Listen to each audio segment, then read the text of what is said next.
Good afternoon, everyone. EPA Administrator Pruitt is here today to deliver a brief statement on the President's announcement yesterday and answer any questions you have regarding the Paris Climate Accords decision that the President reached yesterday.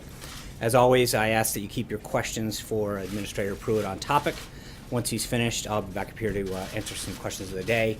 I would note that he has a flight to head to, so we're going to try to keep this relatively short on his end. With that, Administrator Pruitt. Thanks, John.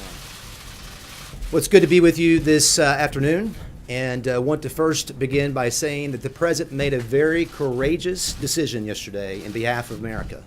He put America's interests first with respect to environmental agreements and international discussions. I really appreciate his fortitude. I really appreciate his leadership in this matter. The discussion over the last several weeks has been one of a thoughtful deliberation. He heard many voices across a wide spectrum of vantage points, and the President made a very informed and I think thoughtful and important decision for the country's benefit. You know, what we have to remember when it comes to environmental agreements and international agreements with respect to things like the Paris Agreement is we have nothing to be apologetic about as a country. We have reduced our CO2 footprint to levels of the early 1990s. In fact, from 2000 to 2014, we reduced our carbon footprint by up over 18%. And that's been largely accomplished through innovation and technology, not government mandate. So when we look at issues like this, we are leading with action and not words. I also want to say that exiting Paris does not mean disengagement. In fact, the President said yesterday that Paris represents a bad deal for this country. It doesn't mean that we're not going to continue the discussion.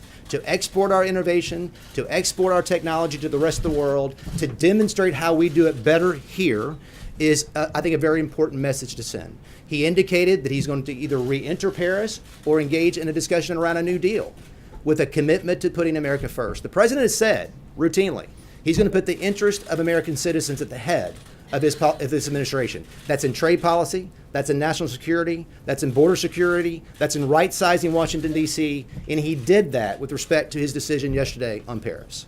So with that, we'd be happy to answer any questions you might have. And I don't know your name, so you'll have to forgive me of that.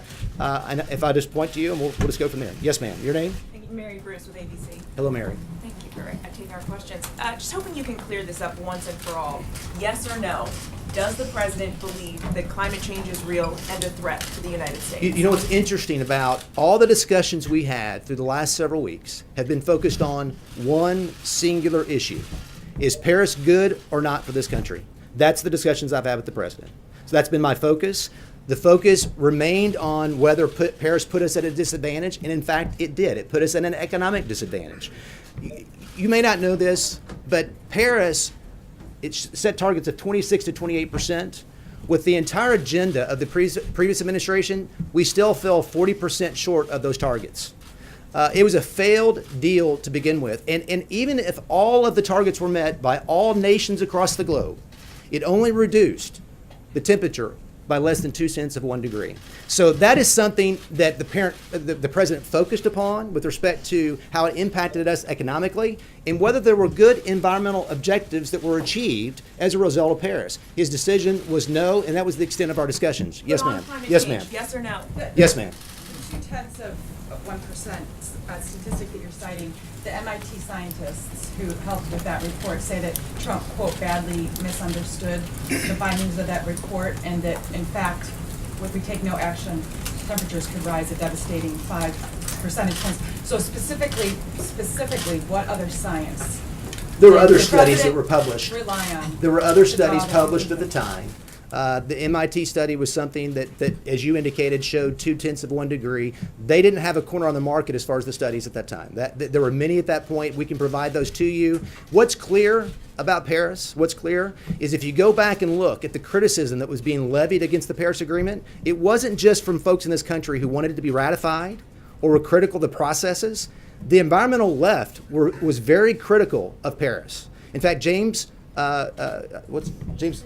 Hansen is an individual who said at the time it was a fake and a fraud, and the general counsel of the Sierra Club said the same thing. So if you go back and read the media accounts, there was much criticism, largely because it did not hold nations like China and India accountable. As you know, China did not have to take any steps of compliance until 2030. India had no obligations until $2.5 trillion of aid were provided. And Russia, when they set their targets, they set 1990 as their baseline, which allowed them to continue emitting more CO2. In this country, we had to have a 26 to 28% reduction in greenhouse gases, which represented the Clean Power Plan and the entire climate action agenda of the past administration. Yes, sir. Sir, I'd like to go back to the first question that was asked that you didn't answer. Does the president believe today that climate change is a hoax? That's something, of course, he said in the campaign. When the pool was up in the Oval Office with him a couple days ago, he refused to answer. So I'm wondering if you can speak for him. You know, I did answer the question because I said the discussions the president and I have had over the last several weeks have been focused on one key issue. Is Paris good or bad for this country? The president and I focused our attentions there. He determined that it was bad for this country. It hurt us economically. It didn't achieve good environmental outcomes, and he made the decision to reject the Paris deal. Yes, sir. Yes, sir. Right there. Yes, sir. Thank you. Given the fact that you and other administration officials haven't been able to outline the president's views on climate change, why should other countries believe that the president wants to negotiate a new deal in good faith? As I indicated in my comments yesterday, and the president emphasized in his speech, this administration and the country as a whole, we have taken significant steps to reduce our CO2 footprint to levels of the pre-1990s. What you won't hear, how did we achieve that? Largely because of technology, hydraulic fracturing, and horizontal drilling that has allowed a conversion to natural gas and the generation of electricity. You won't hear that from the environmental left. And so we need to export clean coal technology. We need to export the technology in natural gas to those around the globe, India and China, and help them learn from us on what we've done to achieve good outcomes. We've led with action, not words. Paris at its core was a bunch of words committed to very, very minimal environmental benefits and cost this country a substantial amount of money and put us in an economic disadvantage. Yes, sir. Yes, sir.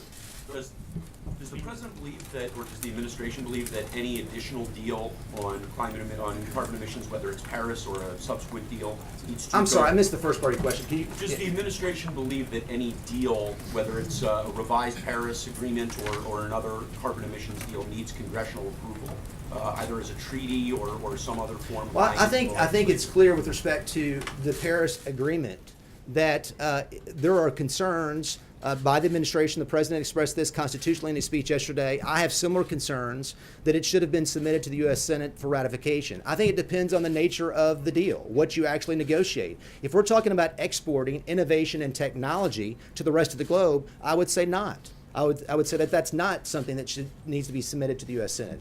I would say, however, that if you're setting targets, if you're setting emission targets that are enforceable domestically through regulation or statute, then very much so, the voice of American citizens across the country needs to be heard through the ratification process. Yes, sir. Yes, sir. Thank you. Obviously, a lot of people from the White House are not willing to answer this question of what the president's view is on climate change. So let's talk about your personal views. In March, you said there's tremendous disagreement about the degree of human impact, and you would not agree that it's a primary contributor to global warming. Would you agree that human activity contributes at all to global warming? I don't know if you guys caught my confirmation process or not, but it's a very intense process, by the way. But that confirmation process, I indicated that in fact global warming is occurring, that human activity contributes to it in some manner. Measuring with precision, from my perspective, the degree of human contribution is very challenging, but it still begs the question, what do we do about it? Does it pose an existential threat, as some say? You know, people have called me a climate skeptic or a climate denier. I don't know what it means to deny the climate. I would say that there are climate exaggerators. In fact, many of you, I don't know if you saw this article or not, but The Climate of Complete Certainty by Bret Stephens that was in the New York Times talked about, and I'll just read a quote because I think it's a very important quote from this article. Anyone who's read the 2014 report of the IPCC knows that while modest 0.85 degrees Celsius warming of the Earth has occurred since 1880, much else that passes as accepted fact is really a matter of probabilities. That's especially true of the sophisticated but fallible models and simulations by which scientists attempt to peer into the climate future. To say this isn't to deny science isn't to acknowledge it honestly. And I think that, look, the debate, what the American people deserve, is a debate, objective, transparent discussion about this issue. And what Paris represents is a international agreement that put this country at a disadvantage with very little benefit environmentally across the globe. If we deserve a Mr. debate, Pruitt, why though, haven't Mr. Pruitt, you may I ask a discussed this follow-up with the question on that, president? sir? Why haven't Why you then discussed this with why the then president? is the Arctic ice shelf melting? Why are the sea levels rising? Why are the hottest temperatures in the last decade, essentially the hottest temperatures that we've seen on record We've since actually been in a record-taking hiatus, we've actually been in a has hiatus begun? since the late 1990s. But, as you know. sir, so there's, when NASA says that 95% of the experts in this area around the world believe that the Earth is warming, and you are up there throwing out information that says, well, maybe this is being exaggerated and so forth, and you're talking about climate exaggerators, it just seems to a lot of people around the world that you and the president are just denying the reality. And the reality of the situation is that climate change is happening, and it is a significant threat to the planet. Let me say this, and I've said it in the confirmation process, and I said it Measures yesterday. are and right no, about let the me Arctic finish. ice and There the is- sea there- levels and. we have done a tremendous amount as a country to achieve reductions in CO2. And we have done that through technology and innovation. We will continue to do that. We will continue to stay engaged. We are a part, as you know, of the UNFCCC. And that process encourages voices by subnational groups and by countries across the globe. And we are going to stay engaged and try to work through agreements and achieve outcomes that put America's interest first. This is not a message to anyone in the world that America is should be apologetic of its CO2 position. We are actually making tremendous advances. We're just not going to agree to frameworks and agreements that put us at an economic disadvantage and hurt citizens across this country. Yes, sir. Worried, though, that you're putting your head Yes, in the sir. sand, though, Mr. Pruitt. Are they a little worried that you're putting your head in the sand? Well, on that? there's no evidence of that. Yes, sir. Thank you, Mr. Administrator. Your fellow Sooner Senator Inhofe said that while he has full confidence in the president in this, he is very nervous about lower-level career government employees in the EPA and the State Department in actually executing what's needed to exit the Paris Climate Accord.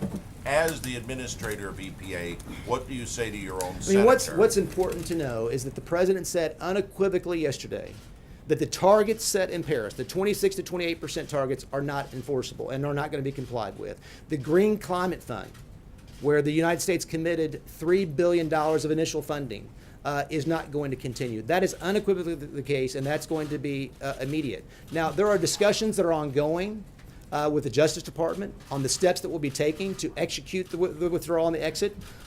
That's something that's going to be happening over the next several weeks. But as far as the targets are concerned, as far as the Green Climate Fund, that is immediate, and it's something that's clear. Yes, ma'am. Thank you. European leaders have made it very clear. I'm sorry? that European leaders have Okay. made it very clear the deal can't be renegotiated. So how does the president renegotiate a deal when the other parties aren't willing to come to the table? Well, as he indicated, whether it's part of the Paris framework or a new deal, it's either approach. But a new deal with whom if they're not going to sit down at the table with them? Well, that's up to them, right? I mean, what America, the United States has a seat at the table. After all, we're the United States, and we are leading with respect to CO2 reduction. We have made tremendous progress. If nations around the globe want to seek to learn from us on what we're doing to reduce our CO2 footprint, we're going to share that with them, and that's something that should occur and will occur in the future. And we will reach out and reciprocate with nations who seek to achieve that. And just a quick follow-up, you're the EPA administrator. Shouldn't you be able to tell the American people whether or not the president still believes that climate change is a hoax? Where does he stand? As I indicated several times through the process, there's enough to deal with respect to the Paris Agreement and making an informed decision about this important issue. That's what our focus has been over the last several weeks. I've answered the question a couple of times. Yes, sir. Yes, sir. This gentleman right here. Yes, this gentleman right here. This gentleman right here. Yes. Thank you. Isn't it of concern that the United States has broken a promise to 190 countries, and the president did not address that particular point? And second, you've several times raised that the lowering of CO2 levels. Isn't the reason for lower CO2 levels because of blocking the smokestack spews that now are not allowed, the kind of regulations that the administration is now opposing? As I indicated, largely, we have reduced our CO2 footprint through innovation and technology, not the least of which is hydraulic fracturing and horizontal drilling. Now, the first part of your question, I forget? Isn't it of concern that we broke a promise to 190 countries, and how does that help our credibility? Well, truly, this gentleman's question back here, if it was a promise that was enforceable and was going to obligate this country, then it should have been ratified as a treaty, right? The exposure here to us domestically was 26 to 28% targets that were part of an international agreement, and there are provisions in the Clean Air Act that actually allow for lawsuits to be filed domestically to compel regulation to meet those kinds of percentages. This was as much about constitutional and legal concerns as anything else, and the president dealt decisively with that. But again, the important thing here is it put us in economic disadvantage. The world applauded. The world applauded when we joined Paris. And you know why? I think they applauded because they knew it was going to put this country at an economic disadvantage. And the reason European leaders, going back to the question earlier, that I think they want us to stay in is because they know it will continue to shackle our economy, though we are leading the world with respect to our CO2 reduction. That's all I've got. I've got to head to the airport. Thank you very much. John, thank you.